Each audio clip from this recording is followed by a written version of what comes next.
Hey guys, ഇന്ന് കുറേ പേർക്കറിയാം ഞാൻ കൂടുതലും ഇപ്പം എന്നെ ഫോളോ ചെയ്യുന്നവർ ഞാൻ കൂടുതലും പോർട്രേറ്റ്സും പ്രൊഡക്ട്സിലാണ് കൂടുതൽ ഫോക്കസ് ചെയ്യുന്നത്. അപ്പോൾ കഴിഞ്ഞ ദിവസം ഞാൻ പോസ്റ്റ് ചെയ്ത സ്റ്റുഡിയോയിലുള്ള പ്രൊഡക്ട്സാണ് ഇതും.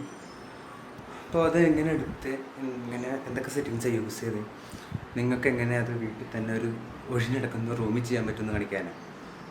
അപ്പോൾ കാണിച്ചാൽ അപ്പോൾ ഇതൊരു സെറ്റപ്പുള്ള റൂമോ ഒന്നുമല്ല, ഇത് കണ്ട ഒന്നുമില്ല, ഒരു പ്ലെയിൻ ആയിട്ടൊരു മുറിയാണ്. അപ്പോൾ ഇവിടെ വെച്ചാണ് നമ്മൾ ഫോട്ടോഷൂട്ട് ചെയ്യാൻ പോകുന്നത്. ഓക്കെ, സോ ഇതാണ് നമ്മുടെ പ്രൊഡക്റ്റ്.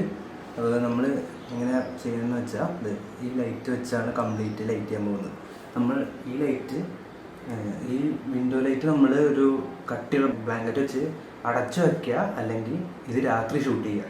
ഈ രണ്ടാണ് മെയിൻ ഓപ്ഷൻ. പിന്നെ ലൈറ്റ് ചെയ്യണമെന്ന് വെച്ചാൽ ഇപ്പോൾ ഇതാണ്, നമ്മൾ ലൈറ്റ് ചെയ്യുമ്പോഴത്തേക്കും ഇവിടെ ഷൈനി ആയിട്ട് തന്നെ ഉണ്ടാവും. ജസ്റ്റ് ഒന്ന് ഇങ്ങനെ ഇതാക്കി വിടുക, അപ്പോൾ തന്നെ നമ്മുടെ പ്രൊഡക്റ്റിൻ്റെ ഫ്രണ്ട് ഭാഗം നല്ല രീതിയിൽ ലൈറ്റ് ആവും. പിന്നെ വെച്ചാൽ നമ്മുടെ ബാക്ക്ഗ്രൗണ്ട്, ഇത് നമ്മുടെ പ്രൊഡക്റ്റ്, ഇത് തമ്മിൽ ഒരു സെപ്പറേഷൻ കൊണ്ടുവരണം. കാരണം കൂരിട്ടയക്കുമ്പോൾ ബ്ലാക്ക് പ്രൊഡക്റ്റും ബാക്ക്ഗ്രൗണ്ടും കൂടെ ഒരു ഇതുണ്ടാവില്ല. എന്ന് വെച്ചാൽ നമുക്ക് ഏതാ പ്രൊഡക്റ്റ് ഏതാ ബാക്ക്ഗ്രൗണ്ട് തിരിച്ചറിയാൻ പറ്റില്ല. അപ്പോൾ ഇവിടെ ജസ്റ്റ് ഈ തുമ്പത്ത് ജസ്റ്റ് ഒന്നിങ്ങനെ കാണിച്ചു കൊടുക്കും, അപ്പോൾ തന്നെ നമ്മുടെ പ്രൊഡക്റ്റിൻ്റെ ലൈറ്റിങ് കഴിയും. പിന്നെ ബാക്ക്ഗ്രൗണ്ടാണ് വരുന്നത്. ബാക്ക്ഗ്രൗണ്ടിൽ എന്താണെന്ന് വെച്ചാൽ നമ്മൾ ലൈറ്റിങ് പിടിക്കുക, ഇതിങ്ങനെ ഷേക്ക് ചെയ്യുക, ഇങ്ങനെ കാണിച്ചുകൊണ്ടിരിക്കുക. ഒരു 5-6 ട്രൈ ഇത്രയും ചെയ്താൽ മതി. കൂടുതൽ നോക്കാമെന്ന് വെച്ചാൽ പുറകിൽ അധികം, ഇവിടെ അധികം ആവരുത്. ഇവിടെയാണ് മെയിനായിട്ട് കൂടുതൽ വരേണ്ടത്, ഈ ഒരു ഭാഗത്ത്. അപ്പോൾ ഇങ്ങനെ കാണിക്കുക, ഇവിടെ 2 കാണിക്കുക, അത്രേ ഉള്ളൂ. പിന്നെ 5 സെക്കൻഡ് വെയിറ്റ് ചെയ്യുക. ഇനി ഒരു ബോണസ് ടിപ്പാണ് പറഞ്ഞു തരാൻ പോകുന്നത്. അധികം ആൾക്കാർ ഇതങ്ങനെ പറഞ്ഞു കേട്ടിട്ടില്ല, അതുകൊണ്ടാണ് പറയുന്നത്. നമ്മുടെ ഷട്ടർ ഞെക്കുമ്പോൾ ഷേക്ക് വരുമെന്ന് പറഞ്ഞത് അതെങ്ങനെ ഒഴിവാക്കാമെന്നാണ്. അപ്പോൾ അതിന് മെയിനായിട്ട് ടിപ്പ് എന്ന് പറഞ്ഞാൽ നമ്മുടെ ക്യാമറയിൽ ഒരു സെൽഫ് ടൈമർ എന്നൊരു ഓപ്ഷൻ ഉണ്ട്, നമ്മുടെ ഫോണിലുള്ള പോലെ തന്നെ. നമ്മൾ സെൽഫി എടുക്കുമ്പോൾ ഒരു 5 സെക്കൻഡ് ടൈമറൊക്കെ വയ്ക്കാറില്ലേ, അതുപോലെ തന്നെ ക്യാമറയിലും വയ്ക്കാൻ പറ്റും. മെനു തന്നെ കിടപ്പുണ്ട്, എളുപ്പത്തിൽ കിട്ടാൻ പറ്റും. മിക്ക ബ്രാൻഡുകളിലും ഉണ്ട് അത്. അപ്പോൾ ഒരു 2 സെക്കൻഡോ 10 സെക്കൻഡോ ടൈമർ വെച്ച് നമ്മൾ ഫോക്കസും എല്ലാം ശരിയാക്കി അവിടെ സെറ്റ് ചെയ്തിട്ട് ഷട്ടർ ബട്ടൺ ഞെക്കാം. എന്താ 2-10 സെക്കൻഡും കൊണ്ട് നിങ്ങൾ ലൈറ്റ് എല്ലാം ശരിയാക്കുക, അതിൻ്റെ അടുത്തൊന്ന് നിൽക്കുക, അതെല്ലാം നിങ്ങൾക്ക് ചെയ്യാൻ പറ്റും.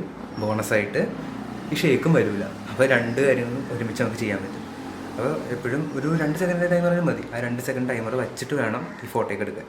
ഓക്കെ, സോ ഞാൻ പെട്ടെന്ന് റൂമിൽ നിന്ന് മാറേണ്ടി വന്നു. അവിടെ കുറച്ച് പരിപാടിയൊക്കെ ഉണ്ടായി.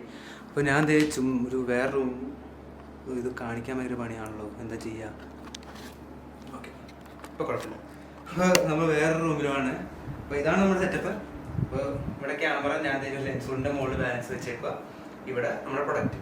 അപ്പോൾ എങ്ങനെ ഫോട്ടോ എടുക്കണമെന്ന് മനസ്സിലാക്കാം. ഇതാണ് നമ്മുടെ സെറ്റിങ്സ്. നമ്മൾ 10 സെക്കൻഡത്തേക്ക് ഷട്ടർ ഓപ്പൺ ആക്കി വെച്ച് ഒരു ISO 100, അപ്പോൾ ഗ്രെയിൻസ് ഒന്നും ഇല്ലാത്ത രീതിയിൽ ഒരു ISO കുറച്ചിട്ടാണ് നമ്മൾ ഫോട്ടോ എടുക്കുന്നത്. നമ്മുടെ സബ്ജക്റ്റ് അവിടെ ഉണ്ട്. അപ്പോൾ ഈ സെറ്റിങ്സ് വെച്ച് ഷൂട്ട് ചെയ്യാം. അപ്പോൾ ലൈറ്റ്സൊക്കെ ഓഫായിരിക്കും, അപ്പോൾ ആ സമയത്ത് ഫിലിം ചെയ്യാൻ ഭയങ്കര പണിയായിരിക്കും. ശ്രമിച്ചോ.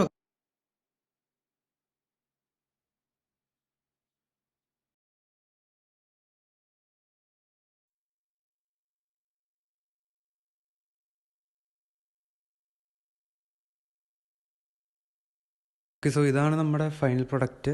നമ്മൾ ലൈറ്റ് റൂമിൽ നിന്ന് എഡിറ്റ് ചെയ്ത് കുറച്ച് ചേഞ്ചസൊക്കെ വരുത്തിയിട്ട് ഇതുപോലെ കിട്ടിയിട്ടുണ്ട്.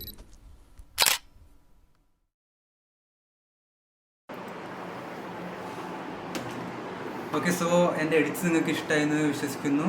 ഇതുപോലത്തുള്ള ക്രിയേറ്റീവായിട്ടുള്ള ഐഡിയാസോ എന്തെങ്കിലുമൊക്കെ ചെയ്യുവാണെങ്കിൽ ഇൻസ്റ്റയിൽ പോസ്റ്റ് ചെയ്യുമ്പോൾ എന്നെയും ടാഗ് ചെയ്യുക. എൻ്റെ ഇൻസ്റ്റാഗ്രാം ID ഡിസ്ക്രിപ്ഷനിലുണ്ടാവും. എന്നെ മെൻഷൻ ചെയ്താൽ മതി, ഞാൻ ലൈക്ക് ചെയ്യും, നിങ്ങളുടെ ഫോട്ടോസും ഷെയർ ചെയ്യും. പിന്നെ ഇതുപോലത്തുള്ള വീഡിയോസ് ഇനി കാണാൻ താല്പര്യം ഉണ്ടെങ്കിൽ സബ്സ്ക്രൈബ് ചെയ്യുക, ഈ വീഡിയോയ്ക്ക് ലൈക്കും ചെയ്യുക. അപ്പോൾ അടുത്ത വീഡിയോ വരുന്നവരെ ബൈ.